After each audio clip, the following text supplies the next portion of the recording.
How's it going, everybody? I am Jason of Jason's Realm here, and today I'm here bringing you guys a discussion on the state of the NFL and the running back position as a whole. I figure with all the drama going on in the market, this is a great time to make this video, so let's just go ahead and dive right into this. Before we do, I want to hear from you guys. What do you guys think of this whole running back drama? Should they be paid massive money for massive time, or should they be, disregarded as, constantly interchangeable, always replaceable? Let me know in the comments down below, and I will get back to every single one of you guys who leaves a comment. Alright, so we're going to go over 10 of the biggest, not the 10 biggest, because this article I found is a year old by now, but 10 of the biggest contracts signed in NFL history by running backs. So let's just go ahead and start off at number 10. We have David Johnson. Now, David Johnson was a running back for the Cardinals before being dealt in that blockbuster DeAndre Hopkins trade, which really didn't go over well for the Cardinals at all, even though it was very cheap. But anyway, David Johnson signed a 3-year extension in 2019 and it was worth $39 million before being traded to the Texans. Since signing that deal, keep in mind that is $13 million a year. What has he really done for that $13 million a year? He had a Pro Bowl nod in 2016 with a first-team All-Pro and a second-team All-Pro. And a Pro Bowl. That's it. Not really a lot when you consider you're paying $13 million for 3 years for the guy. That being said, I consider the David Johnson deal a bust. $13 million, yes, he was a first and second-team All-Pro in that time, but he did only have one Pro Bowl since then. Up next, we have Devonta Freeman, who signed a 5-year extension worth 5-year contract, worth $41.25 million.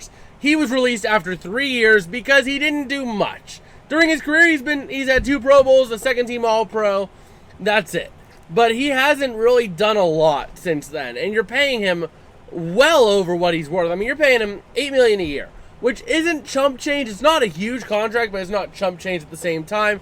I consider this deal to be all right, but not really the greatest when you look at it in retrospect. Up next, we have Derrick Henry, who signed in 2020 a 4-year extension worth $50 million, 12.25 of that a year on average, which is not a bad deal for Derrick Henry. I mean, it's definitely Henry is on the downward slope of his career, but he is still a solid running back. He's not going to lose you a game as your running back. He can win you games, but he's not going to lose you games.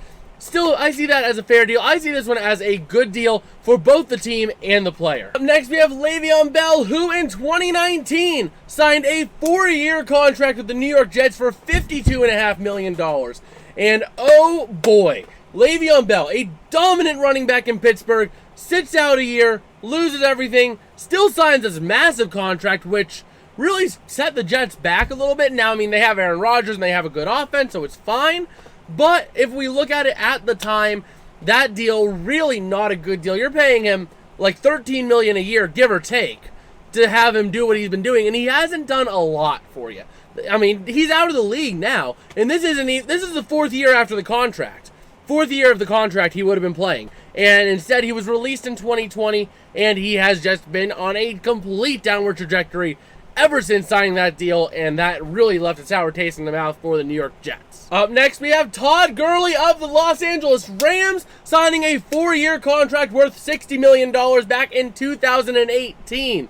And he was a solid back. He was a really good back in his time. I could see why at the time you would offer that kind of money, because the running back is a critical position. But you see, he signed this massive contract, and then all of a sudden his knee went and he was just complete garbage. Well, I don't want to say complete garbage. He still was very effective, but he wasn't near the level of dominance he was before. And he ended up being released, and he played for the Atlanta Falcons in 2020, but that's about it. Right after signing that contract, he fell off a cliff, scaring the Los Angeles Rams from paying a running back like that ever again, I think. I don't see them paying another running back like that. Up next, we have Dalvin Cook of the Minnesota Vikings signing a massive contract extension in 2020, a 5-year extension worth $63 million. Now, this deal was right in the middle of Dalvin Cook in his prime. He was in a 3 consecutive Pro Bowl stretch from 2019 to 2021, and he was right in smack dab in the middle of it when he signed that contract. Now, the thing is, that rate that they were paying him just over $10 million a year, just over $12 million a year. That is well worth it, but you see how quickly he fell off. After 2022, I mean, he was all right, but he really took a hit, and now he's a free agent. So the thing is, Dalvin Cook, he signed a good deal at the time, but it really fell off a cliff after 2021. Up next, we have Christian McCaffrey, who back in 2020 signed a 4-year, $64 million contract worth $16 million a year. Now, this one has more than worked out for all teams involved, even the Niners who have him now. I mean, he has been a consistently top of the league rusher. This is one that is really a good deal. I mean, you paid him a lot, but he panned out for you in the end. As we can see in this list thus far, that has not happened a lot, where a running back has been thriving years after signing a massive contract extension. Up next, we go to Alvin Kamara, who signed a massive contract extension back in 2020, a 5-year, $75 million contract. Back in the napkin math, that is $15 million a year for Kamara. And the thing is, he was still dominant. He still has been very good with the Saints, except for the big issue that happened in Vegas in his last Pro Bowl, where he was accused and also potentially now being charged with assault. So, I mean, he really has been a solid back, but at the same time, now he's facing legal problems. And that is really going to scare a lot of teams away from Alvin Kamara. And the team really did not do a good job here on this one, as it is a $15 million a year sinkhole that they are now facing with Kamara. Up next, we have Ezekiel Elliott. Now, this is the one that everyone points to as this is an awful deal for running backs. In 2017, he gets a 6-year extension worth $90 million. That is, back in the napkin math, that should be $15 million a year, something like that, somewhere around that ballpark. And I mean, he's been solid. He's been a solid back, but the last 2-3 years, he's been falling off a cliff.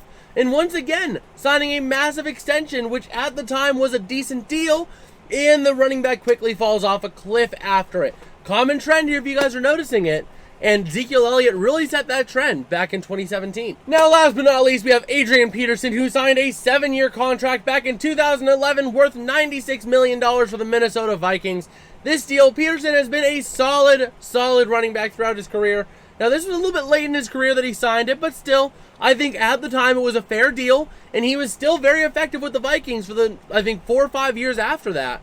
I mean, granted, he fell off, but what are you going to expect when you give a mid-age running back, a 7-year contract? Overall, I think this deal worked out for both the player and the team, but ultimately, that has been a few and far between situation here with contracts. Alright, so those are 10 of the biggest running back contracts. Let me know what you think in the comments down below as to what you thought about these deals. But ultimately, in conclusion, I can see after looking at these contracts, you're definitely wanting to sign your running backs. But the problem is the running backs want the long-term, lots of money deals. They want like the Ezekiel Elliott treatment, 6-year, $90 million deal. The thing is, teams have seen so many deals like Ezekiel Elliott go for 6 years, $90 million or stuff like that. We saw it in this list. You see Ezekiel Elliott, Dalvin Cook, Todd Gurley, Le'Veon Bell, Devonta Foreman, and David Johnson all have fallen off a cliff since their extensions or their big contracts. So at the same time, that is making teams very wary. And the thing is, I might take a lot of heat for this, but I side with the teams on this one.